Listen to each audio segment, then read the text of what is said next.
One night at a party on Mass Avenue, went to a party, and her brother, I had met him before, we had had a couple of drinks together, so he introduced me to her. Her brother? Yeah, her Uncle brother. Joe? Yeah. He's the one who introduced me to your sister. So we got to talking, and after the party was over, she went home, I went wherever I was then. Then I went back to sea, and about a month later, I come into Boston. She gave me her address, I came into Boston, so I called her.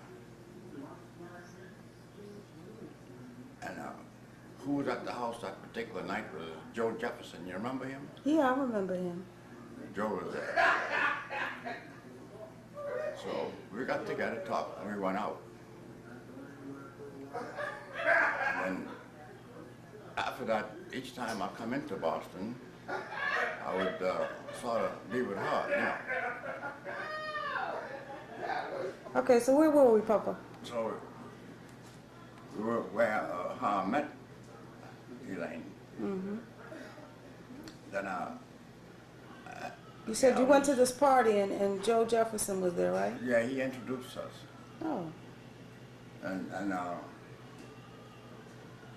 so after a little while, it was a go and come, I'd be gone for 2 or 3 weeks, come back again. But then when I came into New York one night and I asked her to come to New York to see me.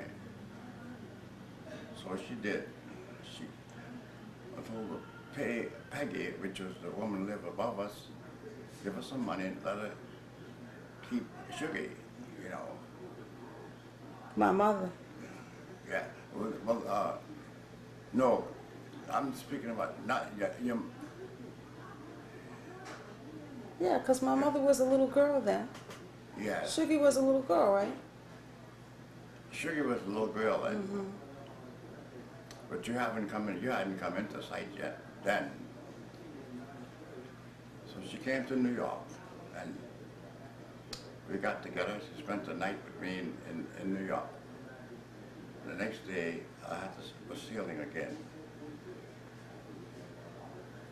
When I got back again, I called her again. And she always found a way to get down to New York. Sometimes she should fly down there. And one day she came in, I said to her, let's get married. So naturally, she was all for that. And at that particular time, you see, the war was just about over.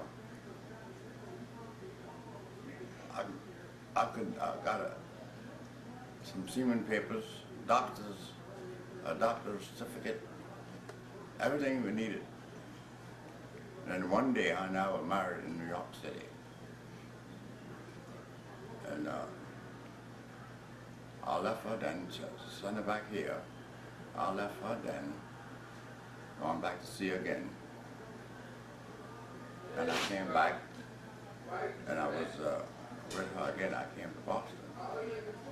A couple of times the ship would dock up in Maine someplace.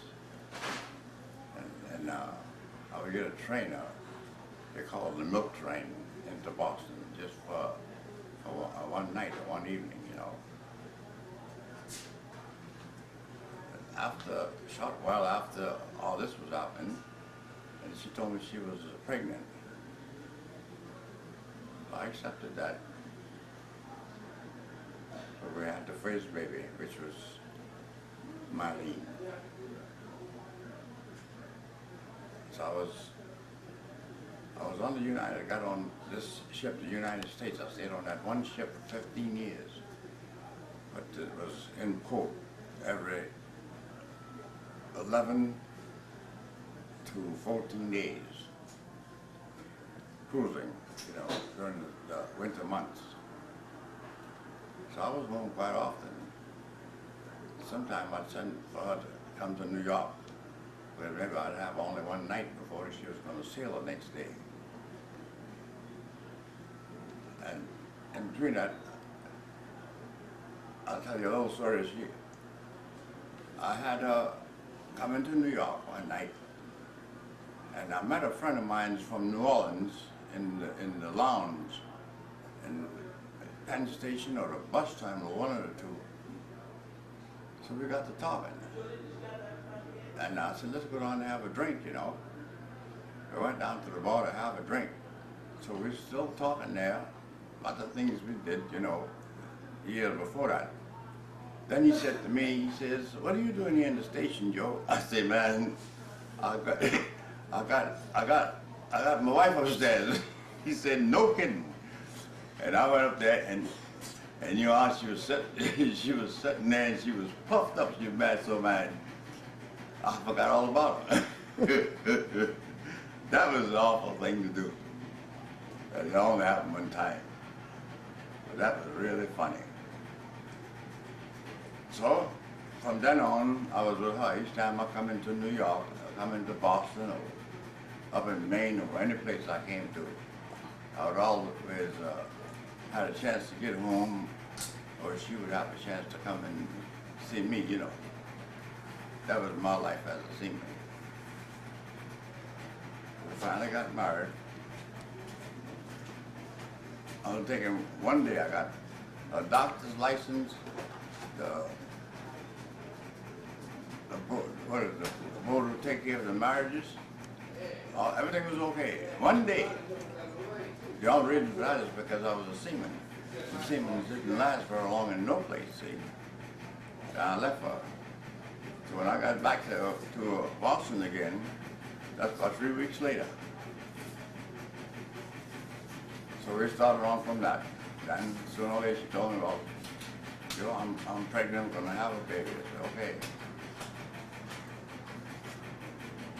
And the last one that was born was Paula. And the morning that I had to leave for New York to get the ship, Paula was born.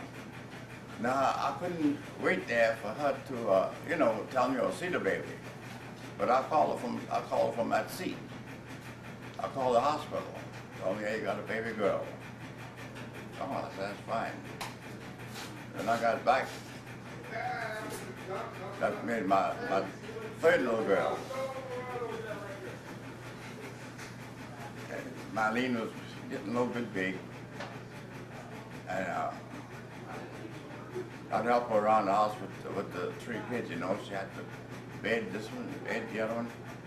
And then she said to me one day, Joe, you help me to walk. You bed the 2 largest girls, and I'll take care of the baby. She had a big basin, she put the baby in. So I got those 2 little rascals and put them in the tub and wash them down to a certain extent.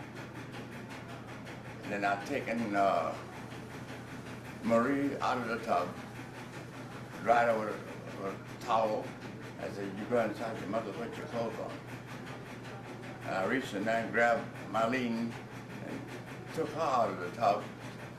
And she got on the porch and said to me, Daddy, you forgot to wash 2 pots. I thought I'd fall out. I said, what do you mean? She said, you didn't wash 2 pots. I said, what?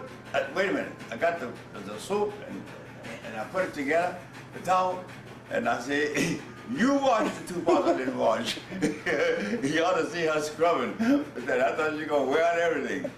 I said, well, how's me doing? So I told her mother after that, I said, listen, I'm not going to bathe them no more.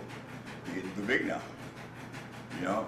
I never did go in that bathroom and give them no bath. That kind of way. I was in the Second World War in Antwerp. That was the real bad times. The Germans had begun using those, what they call the buzz bombs. And they were flying them in from France. What year was that? That was very near the end of the war. Okay. Now the war ended in what year? 1945? Yeah, that must have been in 1943 when that was happening, see? and they were sending those buzz bombs off, and I was